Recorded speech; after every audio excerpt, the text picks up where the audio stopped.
नमस्कार। प्रभा साक्षी news network पर आप सभी का स्वागत है। राष्ट्रीय राजधानी दिल्ली में हर साल सर्दियों के दौरान गंभीर रूप लेने वाले वायु प्रदूषण को लेकर भारतीय जनता पार्टी की सरकार ने कमर कस ली है। दिल्ली सरकार में मंत्री कपिल मिश्रा ने कहा है कि प्रदूषण से निपटने के लिए सरकार अल्पकालिक, मध्यमकालिक और दीर्घकालिक रणनीति पर काम कर रही है। एक साक्षात्कार में कपिल मिश्रा ने कहा कि मुख्यमंत्री स्तर पर हाल ही में प्रदूषण को लेकर गहन चर्चा हुई है। मंत्री ने विपक्ष पर तंज कसते हुए कहा कि आज लोग पानी की बोतल लेकर घूमते हैं, जबकि आम आदमी पार्टी की सरकार के दौर में शराब नीति चर्चा में रहती थी। कपिल मिश्रा ने कई अन्य मुद्दों को लेकर भी आम आदमी पार्टी पर जोरदार हमला बोला और दिल्ली के विकास से जुड़े विभिन्न पहलुओं पर बात की। कपिल जी इस समय दिल्ली के एक बड़े महत्वपूर्ण मंत्रालय हैंडल्स कर रहे हैं और काफ़ी नई सौगातें भी अभी हमने देखा। बॉम्बे में आप थे, क्रूज की देखा। और आज हम बात करेंगे दिल्ली सरकार में ने अभी एक साल में क्या क्या अचीव किया, थोड़ा बताएं उसके बारे में, और क्या नहीं किया। देखिए, सबसे पहले तो बहुत बहुत आभार। मैं ये बताना चाहता हूँ कि सबसे पहला अचीवमेंट अगर सरकार का है तो वो है कि सरकार उपस्थित है। मुख्यमंत्री और मंत्री और विधायक गण जनता के बीच में है। ये उपस्थिति दिल्ली की जनता ने मिस की है लगभग पिछले 12-13 साल। कोई मिलता नहीं था, मंत्रियों के दरवाजे बंद थे, मुख्यमंत्री का दरवाजा बंद था। जनता ढूंढ रही थी कि किसके पास जाएं, अपनी शिकायतें किससे कहें। और दिल्ली की जो दुर्गति हुई थी, चाहे वो पानी की बात हो, चाहे वो सीवर की बात हो, चाहे वो सड़कों की बात हो, चाहे वो पॉल्यूशन की बात हो, चाहे वो स्कूलों की हालत हो, अस्पतालों की हालत हो, जिस प्रकार से दिल्ली को लूटा गया, बर्बाद किया गया, उसके बाद उस पर मरहम लगाने का काम, रिपेयर का काम, वो काम बिल्कुल एक दिशा में जा रहा है और उसके इस नींव के ऊपर दिल्ली के निर्माण का कार्य किया जाएगा। और मुझे लगता है कि एक साल के बाद अगर हम पीछे मुड़कर देखें तो मैं ये संतुष्टि के साथ कह सकता हूं कि सरकार का हर विभाग अपने रास्ते पर चल चुका है। पहला काम डेफिनेटली गड्ढों को भरने का है और वो गड्ढे हर विभाग में हैं। वो गड्ढे ट्रांसपोर्ट में भी हैं, वो गड्ढे सड़कों पर भी हैं, वो गड्ढे हेल्थ मॉडल में भी हैं, वो गड्ढे एजुकेशन मॉडल में भी हैं। तो वो गड्ढों को भरने का काम सरकार कर ही रही है। और इसके ऊपर जो भव्य दिल्ली राष्ट्रीय राजधानी ग्लोबल सिटी का जो निर्माण है, उसके लिए हम संकल्पित हैं और दिशा सही है। बट सर एक बात बताइए, आप बोल रहे हैं उपस्थिति है, क्या उपस्थिति काफी है? उपस्थित तो उनके लोग भी रहते ही थे, मोहल्ला क्लिनिक है, ये है, आप तो पहले खुद भी उनके साथ काम कर चुके हैं। बिल्कुल आपने सही कहा। मैंने ये नहीं कहा कि केवल एकमात्र उपलब्धि है, मैंने कहा कि ये परिवर्तन है। पिछली सरकार जनता से कटी हुई थी, ये सरकार जनता के बीच में है। मैं आपको बताऊं कि मुख्यमंत्री का दफ्तर जब हमने पहले दिन खोला दिल्ली सचिवालय में, उसमें इतनी मोटी धूल की परत जमी हुई थी, कुर्सियों पे, टेबलों पे, अलमारियों पे जाले लगे हुए थे और लोगों ने कहा दफ्तर खुलता ही नहीं है। आज वो दफ्तर बंद ही नहीं होता। आज मुख्यमंत्री का दफ्तर आप और आपके पास भी वो सूचना आई है कि मीडिया 11 बजे तक सचिवालय के बाहर है। 11 साढ़े 11 बजे मुख्यमंत्री सचिवालय से निकल रही है रात को, सुबह से दफ्तर में बैठी हैं या फिर जनता के बीच में जन सुनवाई होते हुए शायद 10 या 11 साल के बाद जन सुनवाई हो रही है, जिसमें मुख्यमंत्री या मंत्री लोगों की समस्याएं सुन रहे हैं। तो इसको मैंने कहा कि ये एक परिवर्तन है। तो फिर दिल्ली वाले आके प्रोटेस्ट क्यों करते हैं कि प्रदूषण बहुत ज्यादा है और उसके ऊपर फिर एक्शन क्यों होता है? देखिए, उस प्रोटेस्ट की अगर हम बात नहीं करें तो उस प्रोटेस्ट में प्रदूषण के नारे तो लग नहीं रहे थे। उस प्रोटेस्ट में जो नारे लग रहे थे वो तो नक्सलवाद के नारे थे, वो तो हिडिंबा के नारे थे, वो तो अफजल गुरु के नारे थे। उसमें कहाँ पॉल्यूशन का नारा था? पॉलिटिकली मोटिवेटेड था पूरा। अगर किसी को 13 पिछले साल तक जिनको पॉल्यूशन का प्रोटेस्ट याद नहीं आया, उनको 6 महीने में पॉल्यूशन का प्रोटेस्ट। मैं ये नहीं कह रहा पॉल्यूशन समस्या नहीं है, बहुत गंभीर समस्या है, गंभीरतम समस्या है और बहुत ही गंभीरता से इसका समाधान भी आवश्यक है। और दिल्ली वाले और सरकार मिलकर उस दिशा में आगे बढ़ रहे हैं। दिल्ली की जनता को मालूम है कि ये समस्या का समाधान होने में समय लगेगा। सरकार की गंभीरता दिखाई दे रही है, प्रयास दिखाई दे रहे हैं। प्रयास सफल भी होंगे, असफल भी होंगे, लेकिन सरकार एक दिशा में चल रही है। पर ये प्रोटेस्ट जो है और उस प्रोटेस्ट के नारे जो हैं, वो नारे वो मानसिक पॉल्यूशन की प्रॉब्लम है, वो एयर पॉल्यूशन या वाटर पॉल्यूशन की प्रॉब्लम नहीं है। और उसका इलाज जहां पर नक्सलवादी हैं वहां पर तो समाप्त हो ही रहे हैं। ये जो जिनके दिमागों में अभी बचा हुआ है ना आतंकवाद, नक्सलवाद, उसका भी पूरा इलाज होना ही है। तो प्रदूषण को लेके आप लोग किस तरह से इसको टैकल करने का प्लान बना रहे हैं? देखिए, कल ही मुख्यमंत्री जी ने उसका डिटेल एक उसके ऊपर चर्चा भी की थी। मैं आपको सरकार की तरफ से ये कह सकता हूं कि पॉल्यूशन को आपको शॉर्ट टर्म, मिड टर्म और लॉन्ग टर्म 3 हिस्सों में डेफिनेटली टैकल करना पड़ेगा। शॉर्ट टर्म में आपके गड्ढे सारे भर जाएं, डस्ट सड़कों से खत्म हो जाए, ग्रीन कवर हमारा बढ़ जाए, इलेक्ट्रिक पब्लिक ट्रांसपोर्ट को हम इलेक्ट्रिक व्हीकल में कन्वर्ट कर दें। ये बिल्कुल शॉर्ट टर्म है और इसमें हम कर भी रहे हैं। आज हम दिल्ली का पूरा पब्लिक ट्रांसपोर्ट, खासतौर पे हमारी जो बसें हैं, उनको इलेक्ट्रिक, दुनिया का सबसे बड़ा इलेक्ट्रिक जो संख्या है वो दिल्ली में लेके आ रहे हैं। आपको दिख गई होंगी ईवी बसें, देवी बसें जो दिल्ली में चलने लगी हैं, पहले भी चल सकती थी, वो क्यों नहीं चली इतने साल, 10-11 साल क्यों पहले नहीं कहते हैं चली? कि क्लियरेंसेस नहीं मिलती थी, डबल इंजन सरकार नहीं थी। खाली अपना शीश महल बनाने की क्लियरेंस मिलती थी और किसी चीज़ की क्लियरेंस नहीं मिलती थी। और क्लियरेंस मिलती नहीं थी तो कुर्सी पे बैठने का इतना लालच किया था 11 साल तक, अगर आप कुछ कर ही नहीं पा रहे थे तो। लेकिन सवाल ये है कि जो काम पिछले 11 साल में नहीं हुए, वो 11 महीने में हुए। छठ पूजा हुई, नई बसें आई, ये सड़कों के गड्ढे बढ़ने लगे, कूड़े का पहाड़ घटने लगा, ये इतनी सारी आयुष्मान जैसी योजना लागू हो गई, ये केवल 11 महीने में हो गए। आप 11 साल में इसमें से एक भी नहीं कर पाए। और आज आप जो लोग आज पानी की बोतल लेके घूम रहे हैं, नवीन जी की पानी गंदा, 11 साल अपनी सरकार में तो दारू की बोतल लेके घूम रहे थे। अद्दे के साथ अद्दा फ्री, पौवे के साथ पौवा फ्री। जब अगर ये पानी की बोतल लेके अगर इनके मंत्रीगण खड़े होते तो आज इतनी बड़ी समस्या तो नहीं होती। और मैं आपके माध्यम से पूछना चाहता हूँ, पिछली सरकार के 5 काम बता दें पॉल्यूशन कम करने के, 5 काम ऑन रिकॉर्ड आपके माध्यम से पूछ रहा हूँ, कोई 5 काम बता दो। बट सर एक आरोप ये भी लग रहा है कि थोड़ा डेटा फजिंग हो रही है, पानी स्प्रिंकल कर दिया गया है जहाँ पे मीटर्स होते हैं, मतलब ऐसा आरोप है। ठीक है, आप ये, मैं तो कहता हूं कि जो आरोप लगा रहे हैं वो ये बताएं कि 5 काम बता दें अपने पूरे कार्यकाल के पॉल्यूशन कम करने के लिए। और आपने 5 काम भी नहीं किए तो आप किसी सरकार के प्रयासों के ऊपर भी आप मजाक उड़ा रहे हो। कोई कोशिश कर रहा है उसका भी मजाक उड़ा रहे हो। सड़कों की क्लीनिंग होने लगी ना, धुलाई होने लगी ना, नालों की सफाई में, नालों में मशीनें जाके सफाई करती हैं, पहली बार दिल्ली ने देखा है। क्यों नहीं चलती थी इससे पहले मशीनें? ये आधुनिक मशीनों से सड़कों की धुलाई होने पहली बार दिल्ली देख रही है। मुख्यमंत्री स्वयं जाके बोल रही है ये गड्ढा भरो, यहाँ से कूड़ा हटाओ, पहली बार दिल्ली देख रही है। यमुना के किनारे पिछले 11 महीने में पूरी कैबिनेट जितनी बार गई है, उतना पिछले 30 साल में दिल्ली सरकार नहीं गई थी। तो अब आप बोलो यमुना का पानी साफ नहीं हुआ, obviously it will take time, लेकिन प्रयास चल रहे हैं, एक दिशा में है और सुनियोजित है, उनके रिजल्ट भी आने शुरू हो चुके हैं। अपने कुछ बताएंगे यमुना कितनी साफ हुई? देखिए, यमुना के 2 चरण हैं दिल्ली में, up stream Wazirabad, down stream Wazirabad. Up stream Wazirabad में यमुना से लोगों को जोड़ने का काम करना है। हमने योगा डे का शानदार आयोजन वहां पर किया। हम क्रूज वहां पे लेकर आने वाले हैं। हमारा कायाकिंग, रोइंग के कार्यक्रम वहां पे शुरू हो चुके हैं। वहां पर हम एक वाटर स्पोर्ट्स का रिक्रिएशनल हब बना रहे हैं, या उस जगह तक यमुना को लोगों तक लाने के लायक है।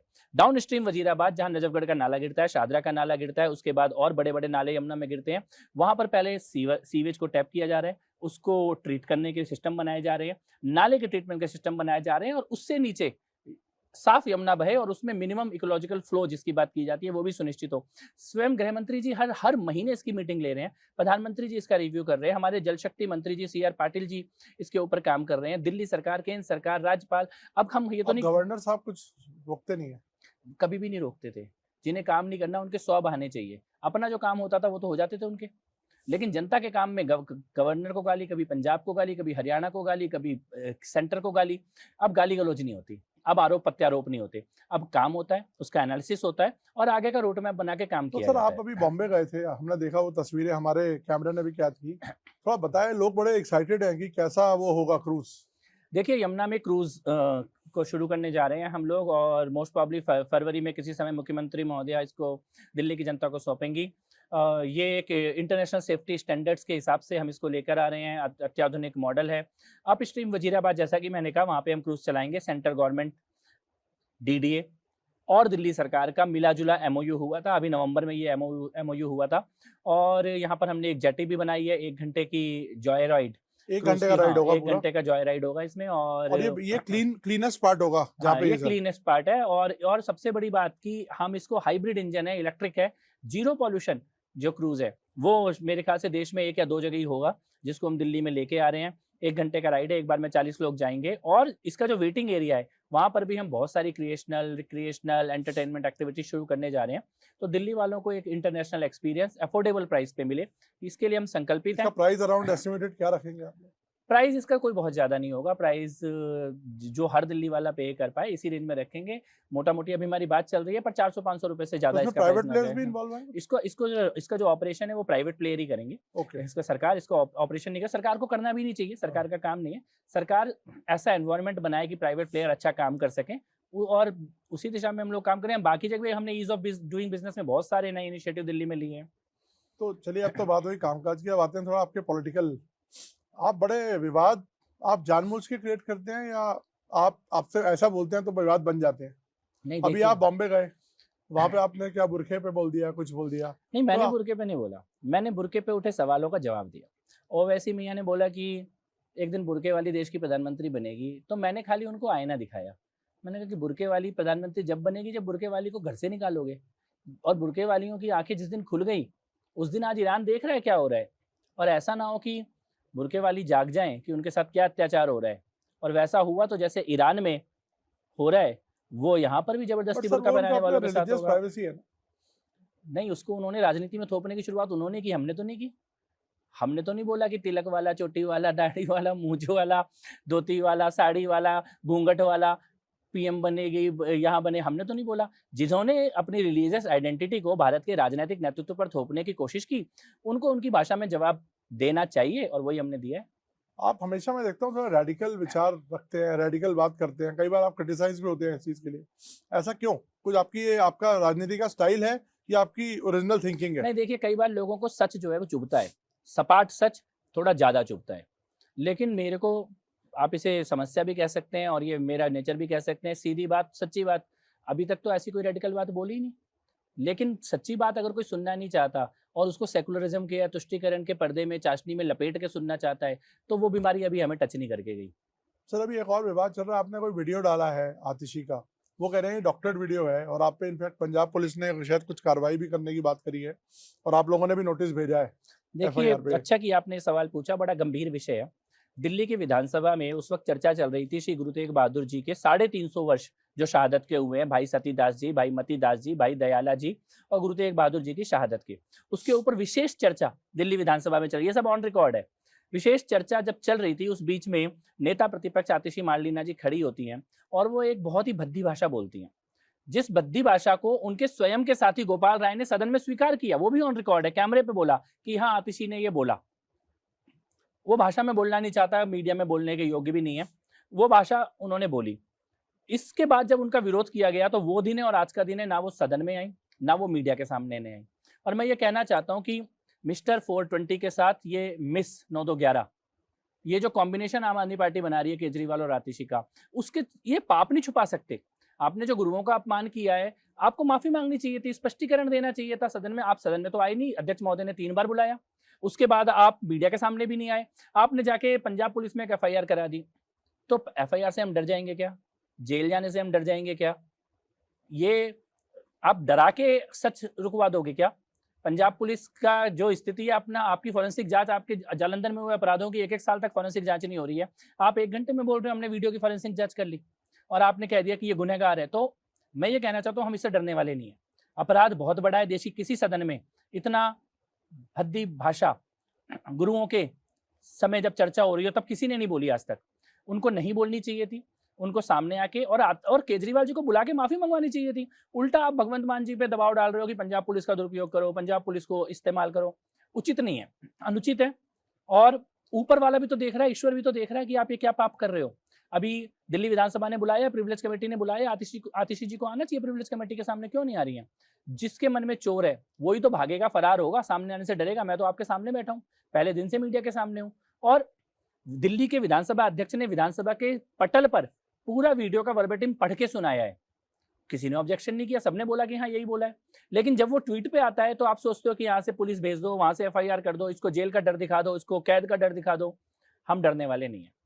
ये लड़ाई बहुत सिंपल है, ये सिद्धांत की लड़ाई है, गुरुओं के सम्मान की लड़ाई है, और इस विषय पर दूध का दूध पानी का पानी हो जाएगा। सर आप लोगों ने कई इलेक्शंस के दौरान प्लैंक उठाए, शीश महल ये वो, लेकिन अब तो उस पर कोई चर्चा भी नहीं करता, और आप उसका कर क्या रहे हैं? नहीं, देखिए, चर्चा कैसे नहीं, कोई इंक्वायरी हो रही है। CAG रिपोर्ट हम विधानसभा में टेबल कर रहे हैं। इस सत्र में विपक्ष ने सदन चलने ही नहीं दिया, वरना इस सत्र में ही हम CAG रिपोर्ट लेके आ रहे थे, और अगले सत्र में हम शीश महल की CAG रिपोर्ट टेबल कर रहे हैं। तो इंक्वायरी होने के बाद ही CAG रिपोर्ट है, और CAG रिपोर्ट के बाद विजिलेंस जांच की, उसमें मतलब वित्तीय अनियमितताओं के ऊपर CAG रिपोर्ट आ चुकी है। अब इसमें जो क्रिमिनल कॉन्स्पिरेसी हुई, कौन लोग इस भ्रष्टाचार में शामिल थे, किन अफसरों ने, किन नेताओं ने जबरदस्ती ये 9 करोड़ के, 9.5 करोड़ के आपने टेंडर करा के ये 250-300 करोड़ रुपए का जो बिल्डिंग खड़ा किया है, और वो अब विजिलेंस में आ जाएगा CAG रिपोर्ट टेबल होने के तुरंत बाद। मेरा ये मानना है कि जो व्यक्ति ये कहता था कि मैं एक कमरे के घर में रहूंगा, CAG बनाने, शीश महल बनाने की जरूरत क्यों पड़ गई उसको? ऐसी क्या आवश्यकता आ गई कि आपको एक शीश महल बनाना पड़ा? मुख्यमंत्री महोदय तो नहीं गई उसमें रहने के लिए, उन्होंने कहा मैं नहीं रह सकती इतने बड़े घर में। ये दिल्ली की जनता के पैसों का दुरुपयोग है। वो तो कहते हैं आपने भी बड़ा शानदार घर बनाया, कैमरों के लिए खुला है पहले दिन। शीश महल में कोई कैमरा नहीं गया, शीश महल तो आज आप तक अभी दिखाइए ना लोगों को, अभी तो दिखाया नहीं किसी ने। पहले दिन ही पूरा दिखाया, मैंने खुद दिखाया है।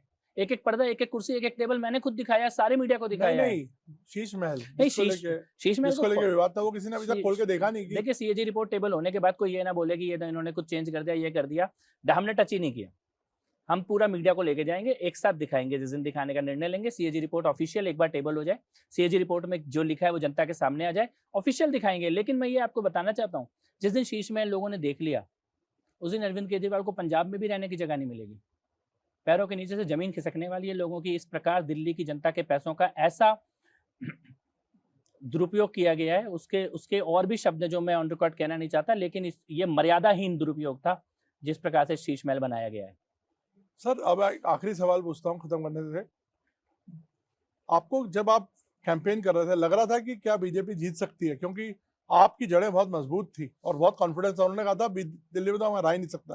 तो क्या टर्निंग पॉइंट क्या था और कैसे जीत हुई, थोड़ा सा शॉर्टली अगर आप बता सकें। देखिए मैं आपको तो उनकी जड़ें मजबूत नहीं थी, उनका झूठ बड़ा था, और डेफिनेटली हम लोग जनता के बीच में थे तब। लेकिन मैं टर्निंग पॉइंट आपको बताता हूँ, इस चुनाव का बड़ा क्लियर टर्निंग पॉइंट था जिस दिन प्रधानमंत्री जी ने अपनी जनसभा में ये दिल्ली की जनता को आह्वान किया कि आप मुझे एक मौका दो दिल्ली की सेवा करने का। उससे एक दिन पहले का पब्लिक रिस्पांस और उसके अगले दिन का पब्लिक रिस्पांस जमीन आसमान का अंतर था। और मैं ये कह सकता हूं कि प्रधानमंत्री जी का वो आह्वान दिल्ली की जनता के दिलों तक पहुंचा और दिल्ली ने निर्णायक जनादेश जो दिया है ये प्रधानमंत्री जी के आह्वान पर दिया है, और उन्हीं के दिए संकल्पों को पूरा करने के लिए मुख्यमंत्री जी के नेतृत्व में ये सरकार काम कर रही है। तो ये विक्ट्री बेसिकली प्राइम मिनिस्टर को एट्रीब्यूट होती है। डेफिनेटली इसमें हमने तो क्योंकि जमीन में वो कैंपेन की एनर्जी चेंज होते हुए देखी है, एक दिन पहले और ठीक अगले दिन की एनर्जी को, ग्राउंड रियलिटी को बदलते हुए देखा उस अपील के बाद। और मेरे ख्याल से हर एक उम्मीदवार जो चुनाव लड़ रहा था उसने उस परिवर्तन को, उस दिन को, उस बयान के महत्व को महसूस किया कि how Delhi energy shifted after that appeal and the people of Delhi decided that they have to, उनका फेथ पहले से था और उसी के लिए वो वोट पड़ा है। चलिए सर इसको समाप्त करते हैं। एक बस सवाल मेरा रह गया था, थोड़ा सा आरोप ये भी है कि आप लोग ना बहुत ज्यादा शोशाबाजी ज्यादा कर रहे हैं, जैसे सी ड्रेन की बात कर रहे हैं, आपने कहा यमुना का तट वो साफ हो गया, उसमें हालांकि दूसरा ड्रेन लगा दिया गया गंगा के पानी का, तो ये चीजें थोड़ी लगता नहीं आपको थोड़ी हिटबैक कर रही हैं, थोड़ी सी पुशबैक कर रही हैं चीजों मैं को? आपको दोनों चीजें बताता हूं पहले, उसके बाद जो लार्जर क्वेश्चन उसका जवाब देता हूं। छठ पूजा होनी चाहिए थी कि नहीं होनी चाहिए थी? आप 7 साल से यमुना पे छठ पूजा नहीं हुई थी, 7 साल से। 6 महीने में यमुना जी की सफाई नहीं होगी, लेकिन 6 महीने में साफ पानी में छठ पूजा हो, ये हमने सुनिश्चित किया, चाहे उसके लिए हमें कोई भी अरेंजमेंट करना पड़े। जो लाखों करोड़ों छठ पूजा के साधक है, आराधक है छठी मैया के, वो यमुना तट पे आना चाहते थे, आप जेल भेज रहे थे। इसी दिल्ली पे पिछले साल यमुना किनारे बोर्ड लगा था कि जो छठ पूजा मनाने आएगा उसे जेल भेज दिया जाएगा, और आज बोर्ड लगा था कि आपका स्वागत है, आप उसका, वो आम आदमी पार्टी इस पे कह रही है आपने पानी यहाँ से लाए वहां से लाए, कहीं से भी लाए, छठ पूजा यमुना में कराई हमने, और साफ पानी में कराई, एक बूंद। बट पानी गंगा का था ना, वो तो पानी किसी का भी आया, पानी यमुना का ही था, कोई गंगा का पानी नहीं था। केवल हमने बैरिकेड लगाया था कि नाले का पानी मिक्स ना हो, जो कि 11 साल से इनकी सरकार मिक्स कर रही थी। और छठ पूजा पे एक बूंद झाग नहीं आया आपकी बार। क्यों नहीं आया? जो हर साल आता था छठ पूजा पे झाग क्यों नहीं आया? किसी ने तो मेहनत की होगी ना, किसी ने इंश्योर किया होगा ना, किसी ने तो 24 घंटे काम किया होगा ना, जिसने ये सुनिश्चित किया। हम लोगों ने जो 13, 14, 15 घाट बनाए, यमुना नदी के तट पर बनाए, पिछले 7 साल से क्यों नहीं बन पाए थे? क्या आपकी सरकार इतना छोटा काम नहीं कर सकती थी छठ पूजा करने वालों के लिए? और आज जब हो रहा है तो आप उसकी मौकरी कर रहे हो। किसकी मौकरी कर रहे हो? आरोप सर ये भी है कि पटाखे जलने दिए तो पॉल्यूशन, अब इससे हालत और बुरी हो गई। आज तक क्या ये गाजा में इतने बम पड़ रहे हैं, गाजा का क्या AQI है? क्या ये कोई साइंटिफिक आर्गुमेंट है? IIT की रिपोर्ट देख लीजिए, पॉल्यूशन किसके कारण होता है। मेरे को लगता है पॉल्यूशन पे साइंटिफिक बात होनी चाहिए। दिवाली के पटाखों से कितना पॉल्यूशन होता है और बाकी पॉल्यूशन के क्या इंडिकेटर है, वो वैज्ञानिकों की रिपोर्टों में लिखा हुआ है। लेकिन कुछ लोगों को केवल दिवाली का पटाखा चुभता है, शबे रात का नहीं चुभता है, न्यू ईयर का नहीं चुभता है, अपनी खुद की बारात का नहीं चुभता है, लेकिन दिवाली का पटाखा चुभता है। तो जिनको चुभता है उनके आंसू पोंछने की जिम्मेदारी हमारी नहीं है। लेकिन आपने बोला आर्टिफिशियल रेन, प्रयास तो किया ना सरकार ने, एक टेक्नोलॉजी अवेलेबल है, उसको दिल्ली में हम लोग कोशिश कर रहे हैं करने की, और डेफिनेटली जब एक्सपेरिमेंट होगा तो सफल भी होगा, असफल भी होगा। मैं तो सलाम करता हूं सिरसा साहब को कि उन्होंने रिस्क लिया आगे बढ़कर और एक एक्सपेरिमेंट किया। अपने शुरुआती कार्यकाल के शुरुआती दिनों में एक्सपेरिमेंट करने का साहस कौन कर सकता था? आप 11 साल नहीं कर पाई पिछली सरकार। डेफिनेटली हम सफल भी होंगे, असफल भी होंगे, लेकिन दिल्ली को बदल के रहेंगे, तस्वीर बदल के रहेंगे, समस्याओं को निपटा के रहेंगे, और समस्याओं का जिन्होंने 11 साल बढ़ावा दिया है उनको दिल्ली की जनता निपटा के रहेगी। ये इस बार ये तमाशे वाली आरोप प्रत्यारोप, गाली गलौज, झूठे आरोप, ये दिल्ली अब ज्यादा, ये ग्लोबल कैपिटल सिटी के रूप में, भारत की राष्ट्रीय राजधानी के रूप में एक मॉडर्न शहर बने, उसके लिए हम संकल्पित हैं। और यहाँ की राजनीति भी उतनी गंभीर होनी चाहिए। मुझे लगता है जो झूठ बोल बोल के हारे हैं, वो हारने के बाद भी अगर झूठ बोलेंगे तो दोबारा कभी उनकी वापसी नहीं होगी। अगर आप भी लेना चाहते हैं देश दुनिया की तमाम जानकारी तो आज ही सब्सक्राइब करें हमारे चैनल को। साथ ही नीचे दिए बेल आइकन को जरूर दबाएं ताकि हर अपडेट आप तक पहुंच सके।